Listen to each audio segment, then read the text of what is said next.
sama-sama tayong magiging saksi.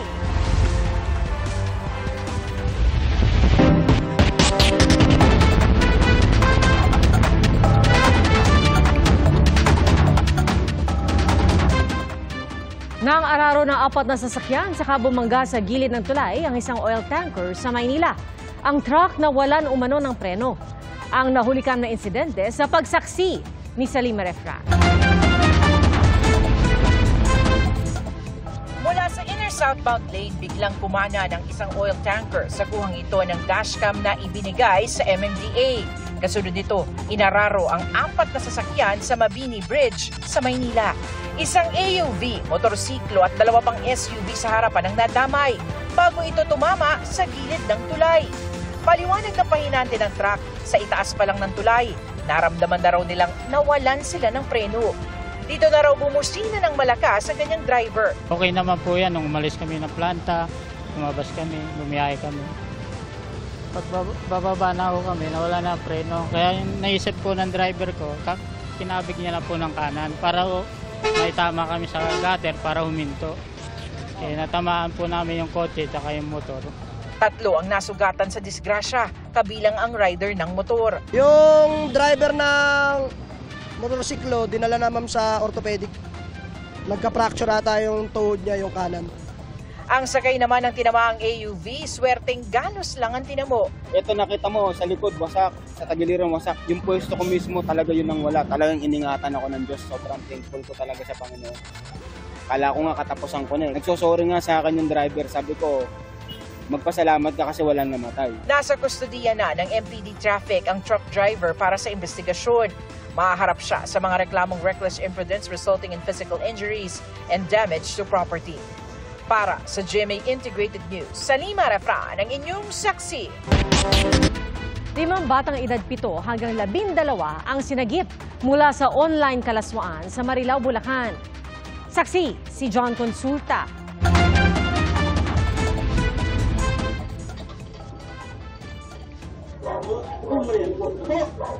Di na nakapalag ang lalaking ito nang arestuhin siya ng mga tauhan ng NBI Violence Against Women and Children Division sa Marilao, Bulacan. Kayo po ay inaaresto namin sa salang paglabag ng RA 11930 online sexual abuse and abuse of children dahil sa nangyari lang po ngayon na pag-usig ng mga bata. Ang suspect nahuli sa aktong nag-aalok sa mga dayuhang undercover ng live show ng mga minor de edad.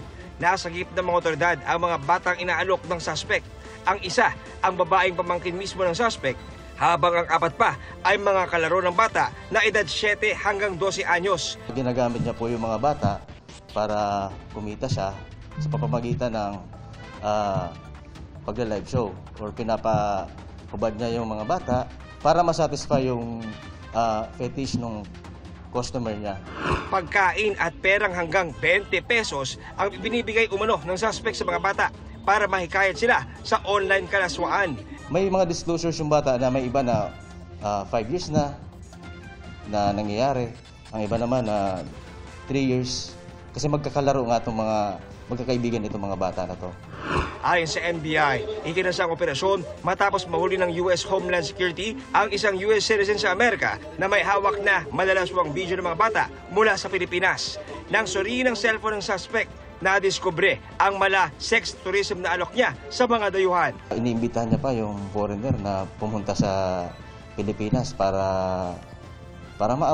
physically ma-abuse yung bata. Naharap ang suspect sa reklamong paglabag sa Anti-Online Sexual Abuse or Exploitation of Children Law at Human Trafficking. Isinasailalim naman sa psychological counseling ang mga bata. In the advent of social media, kapag kumalat yung mga mahisela na larawan, source ng stress po yun ng isang tao. Baka pag lumaki yung bata, makita niya yun, matraumatize pa siya. Tsaka by means offering pa lang, violation na kagad dyan sa trafficking at sa OSAIC law. Ang Bureau of Immigration, katuwang din ng iba't ibang ahensya ng gobyerno laban sa mga kalaswaan at pang-aabuso sa mga bata. May ginagamit na silang bagong teknolohiya na Advanced Passenger Information System para matukoy kung dapat bang papasukin sa bansa ang isang dayuhan. Ibig sabihin po nito, pag check-in pa lang po ng individual doon sa bansang kanyang pinanggalingan, yung data po, yung kanyang identity and all the previous data po tungkol sa kanya ay pumapasok na po sa sistema ng BI upang makapagkaroon na po tayo ng initial vetting. Para sa GMA Integrated News, ako si John Consulta, ang inyong saksi.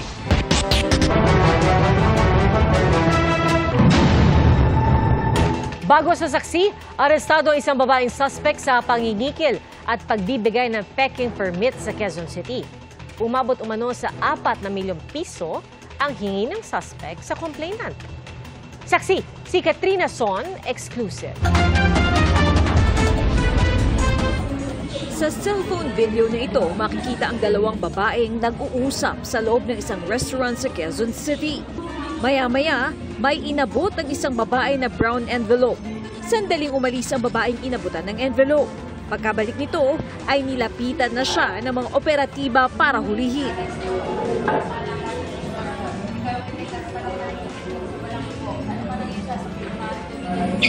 Ang hinuling babae sa isinagawang entrapment operation, sospek sa pangingikil at pagbibigay ng peking permits mula sa Quezon City LGU.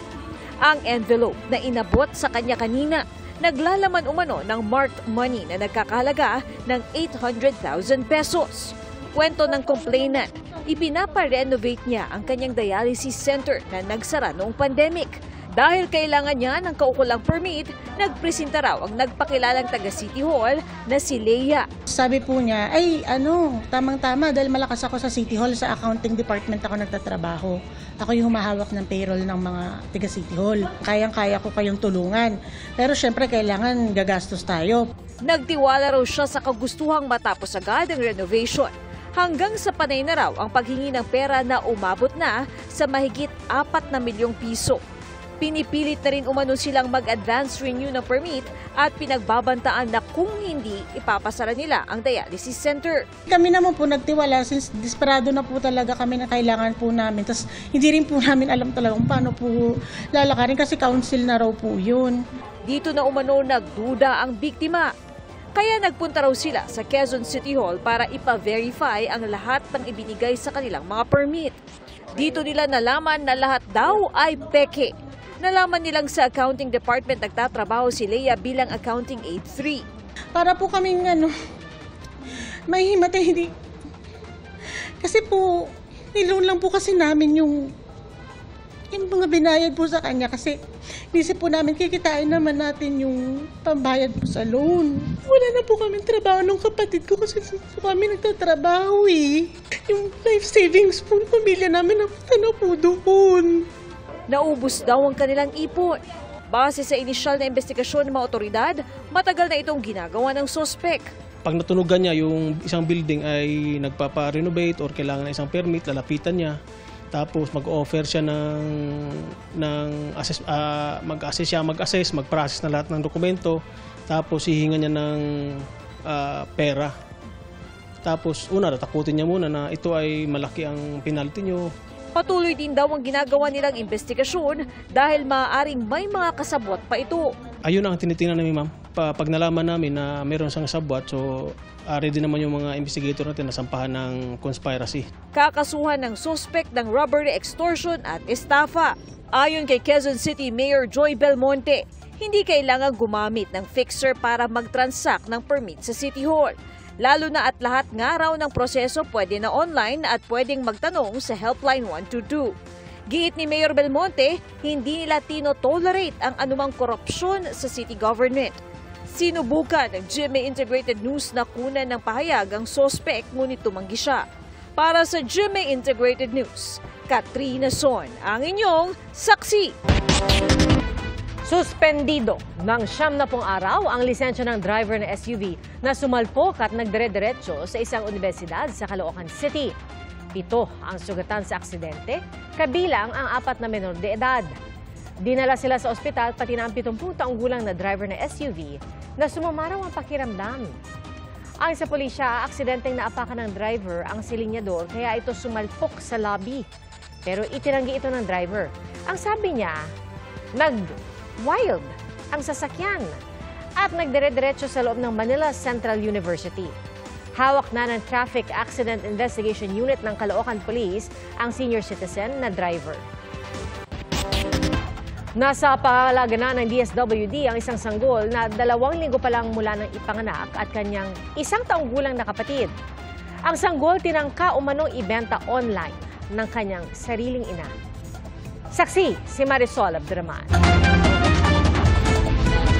So hindi ko naman po talaga gusto mangyari. Gawin yun sa anak ko eh. Kasi single parent po ako, ma. Ganyan na lang ang pag-iyak ng isang ina matapos siyang maaresto ng PNP Women and Children Protection Center sa Tanawan, Batangas. Ang kanyang asunto, pagbebenta online sa sariling anak na 2 linggo pa lang mula ng kanyang ipinanganak. Sa ospital mismo niya iniabot ang sanggol. Itong si undercover will pay po si seller ng 25,000 as payment for the hospital bills. And remaining as payment po doon sa pag-adapt doon sa baby is 20,000.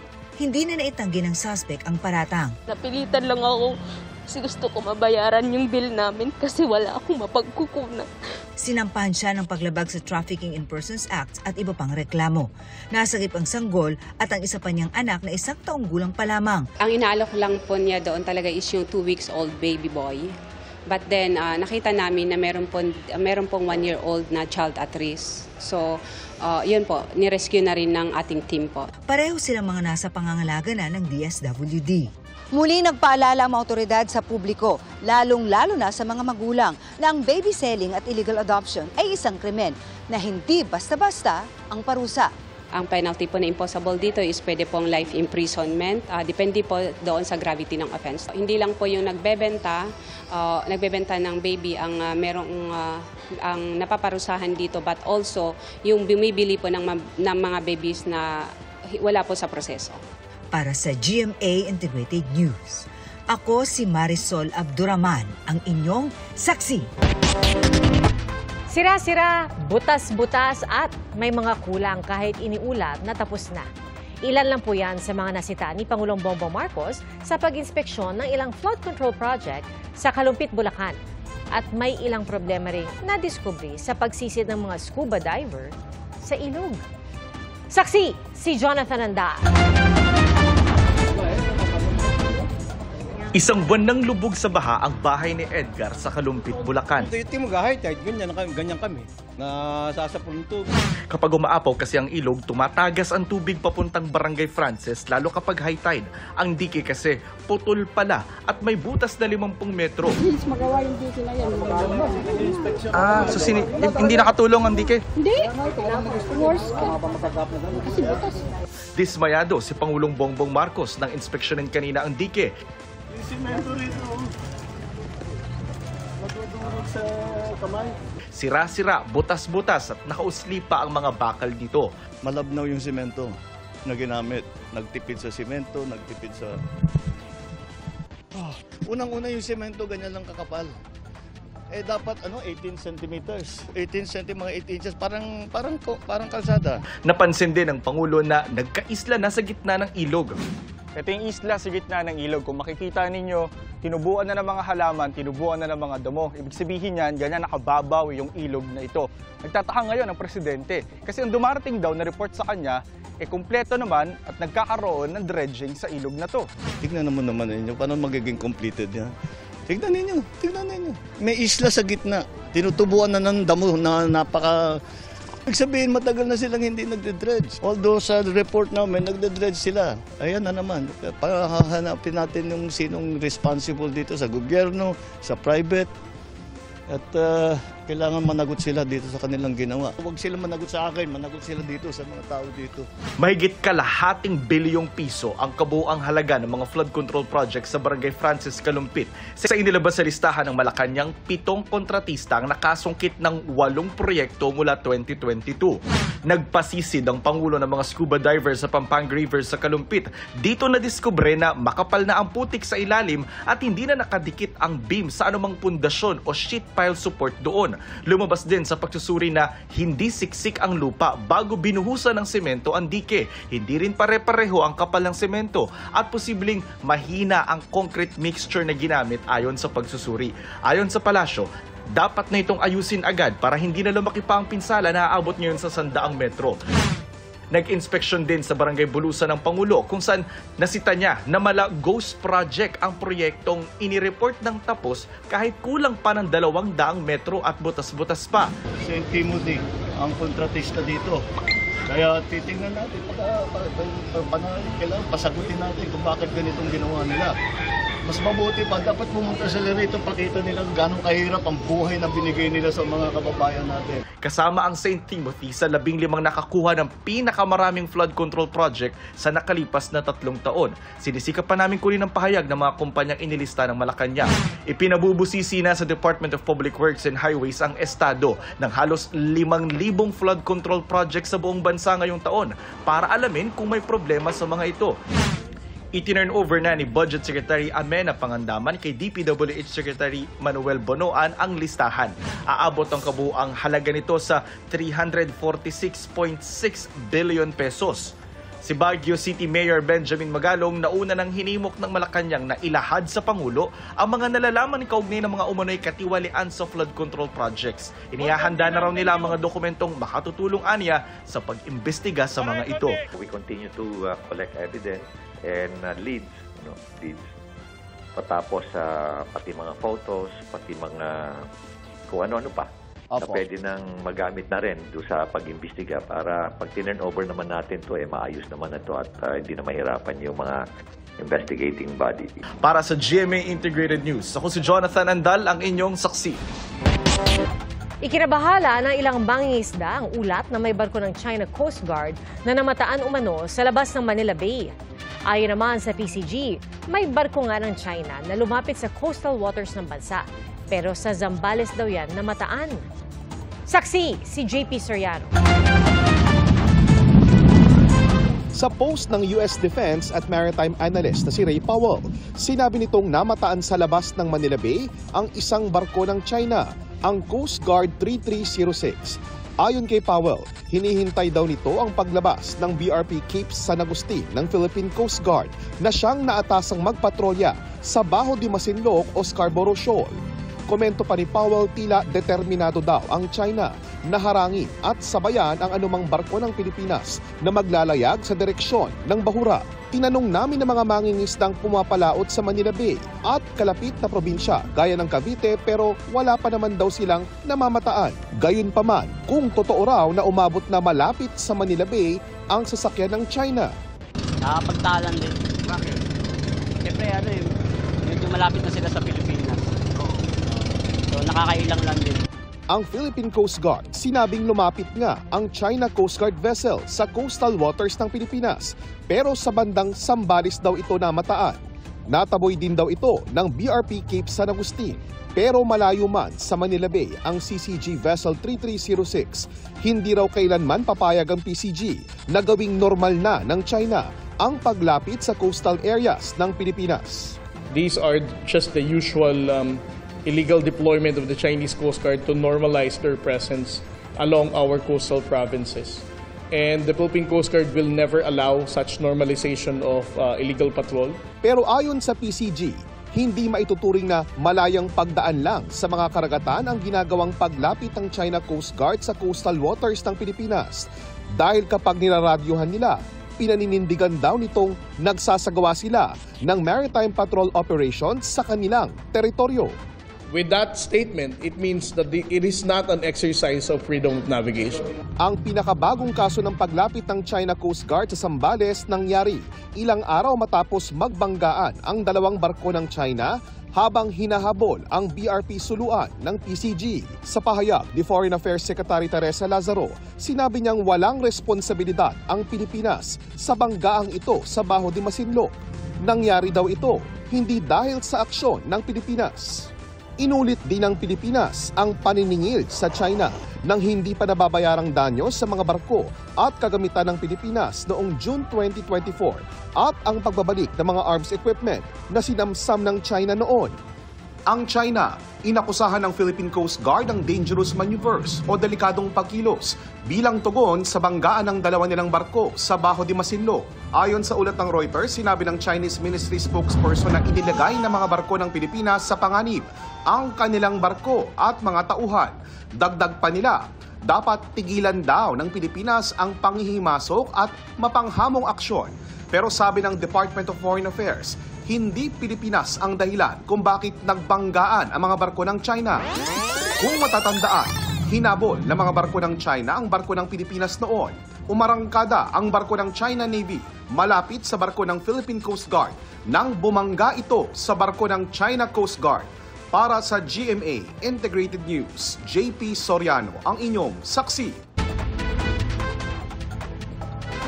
Random drug test sa Senado, iminungkahi ni Senate Minority Leader Tito Soto. Ito'y para raw masigurong drug-free environment ang mataas na kapulungan. Kasunod ito ng incident report na isang lady staff ni Senador Robin Padilla ang naiugnay sa paggamit umano ng marijuana sa gusali ng Senado. Pinagpapaliwanag ng tanggapan ni Senador Padilla si Nadia Montenegro matapos siyang pangalanan sa incident report. Ayon sa Chief of Staff ng Senador, hindi na pumasok sa trabaho si Montenegro simula nang pumutok ang issue. Ilang rocket debris na recover ng Philippine Coast Guard sa baybayin sa Looc Occidental, Mindoro.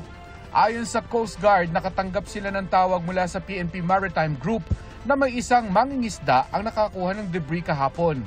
Pinaniniwala ang galing ito sa Long March 7A rocket launch ng China noong Hulyo. Pamunuan ng kondominium sa Tomas Morato, Quezon City kung saan ilang konkreto nito ang kumalas at bumagsak sa 3 estudyante, handang makipag-cooperate sa investigasyon ng QCPD. Kasabay nito, tiniyak ng QCPD na isa sa ilalim nila sa komprehensibong investigasyon ang insidente. Isang special investigation team ang binuo para rito. May hiwalay na pagsisiyasat din ng Quezon City LGU. 2 sa 3 estudyante ang nananatili sa ICU ng ospital dahil sa tinamong injuries.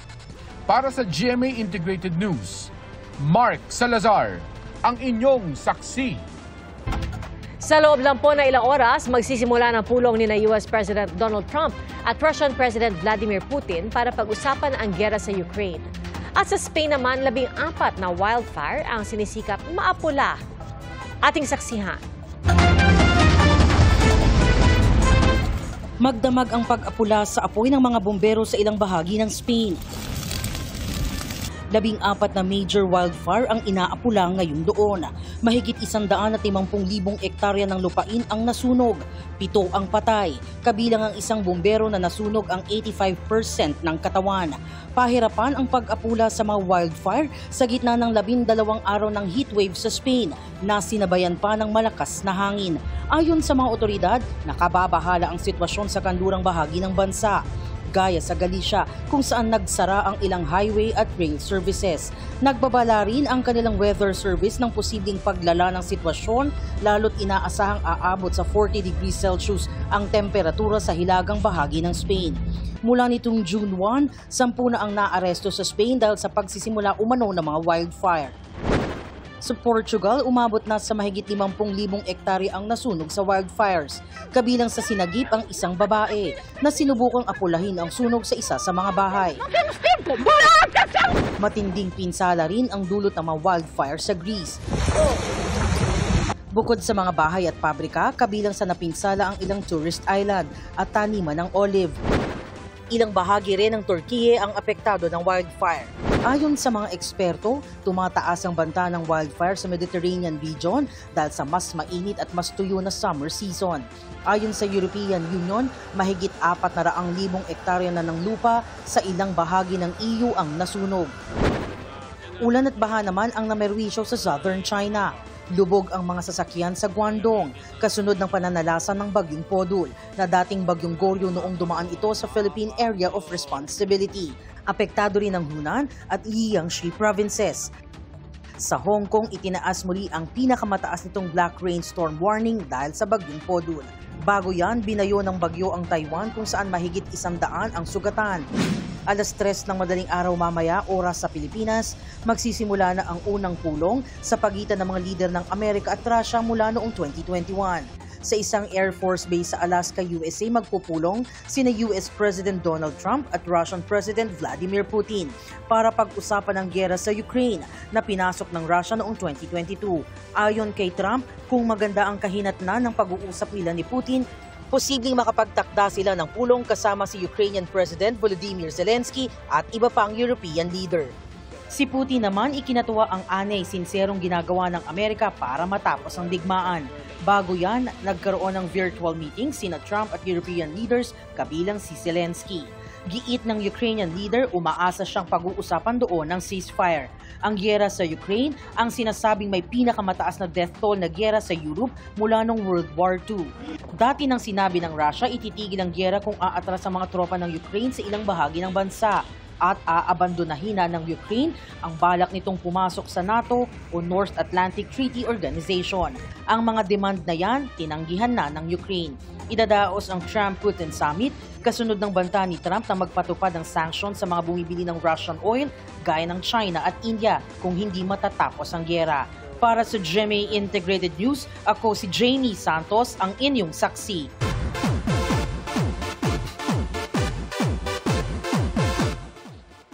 Naganap na po ang most awaited na pagkikita ni Tera, played by Bianca Umali, at kanyang Ashti Perena na ginagampanan ni Glyza De Castro.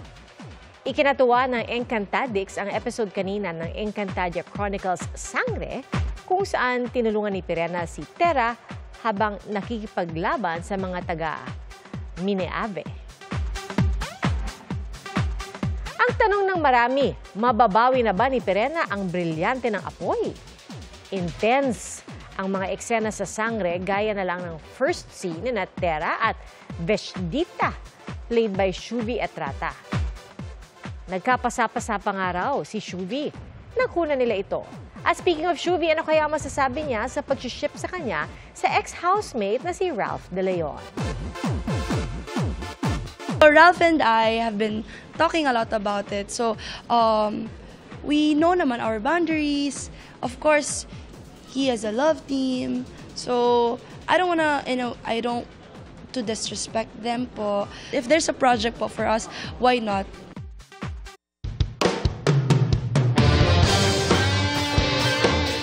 Apat na medalya ang nasungkit na ng Pilipinas sa 2025 World Games sa Chengdu, China.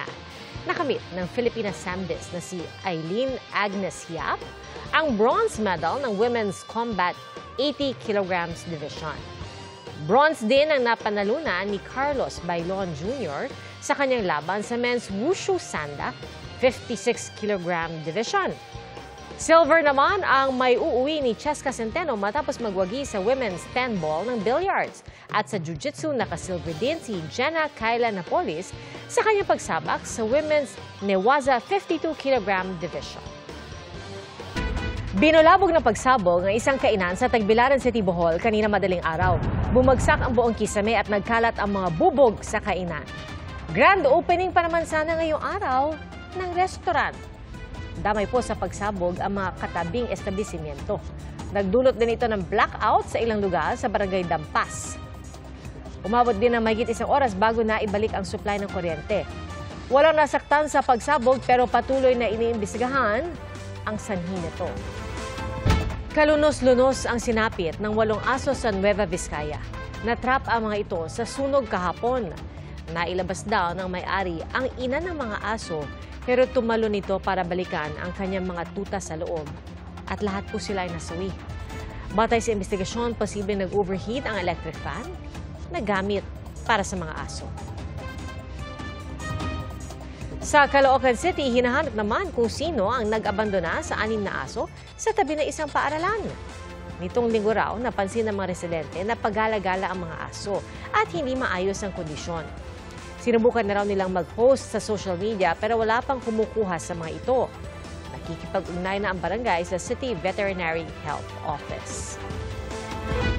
Inilunsad ng gobyerno ang Digital Senior Citizen ID na magagamit na rin sa pagkuha sa mga benepisyo, diskwento at ibang serbisyo tulad ng Physical Senior Citizen ID. Saksi si Oscar Oida.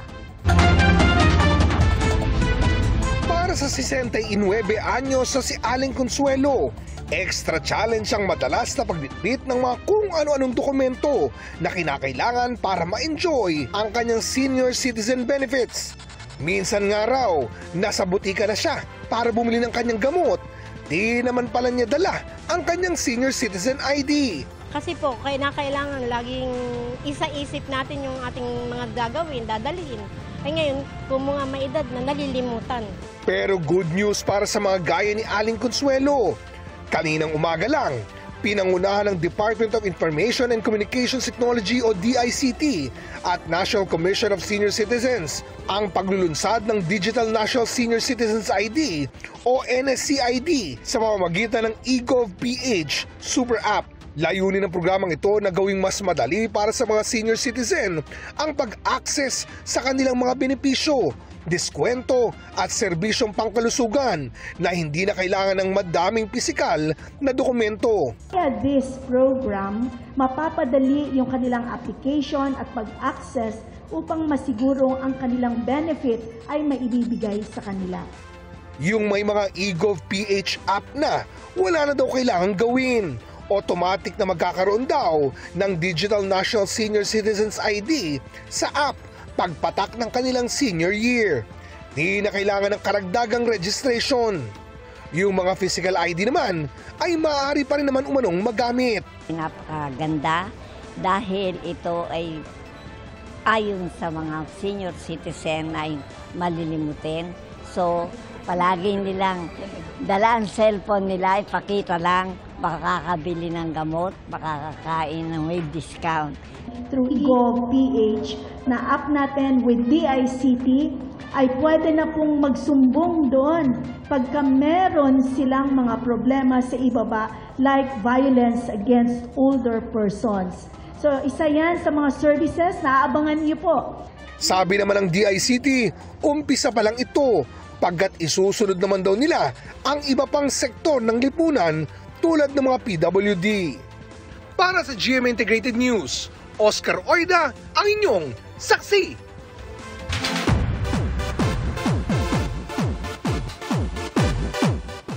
Back to work na si Jillian Ward para sa unang araw ng taping ng Kapuso action drama series na Never Say Die. Reunited din sila ng kanyang kaibigan na si Rahil Birya na nakatambal din niya sa abot kamay na pangarap at mga batang riles. Iba po talaga yung energy kapag nasa set. Hindi ko ma-explain na parang makikita mo yung mga katrabaho mo, tapos parang everybody's doing their best. Parang ang sarap sa feeling, parang super nakaka-energize yung vibe. Sobrang masaya ako na naka-work ulit si Jill kasi it's very easy to work with her. Bukod sa pagiging close sa set, plano rin nilang mag-bonding off-cam sa pamamagitan niya ng pagbaboxing. Nagpakitang gilas naman sa sports ang mga robots sa Beijing, China. Samut-saring larong pampalakasan ang sinalihan ng mga Wonder Robot sa World Humanoid Robot Games. Mula sa football, boxing, at maging sa pagtakbo sa track and field.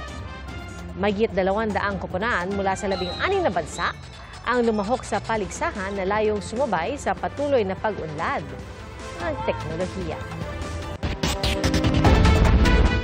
Mga kapuso, salamat po sa inyong pagsaksi. Ako si Pia Arcangel. Para sa mas malaking misyon at sa mas malawak na paglilingkod sa bayan. Mula sa GMA Integrated News, ang News Authority ng Filipino. Hanggang sa Lunes, sama-sama po tayong magiging saksi!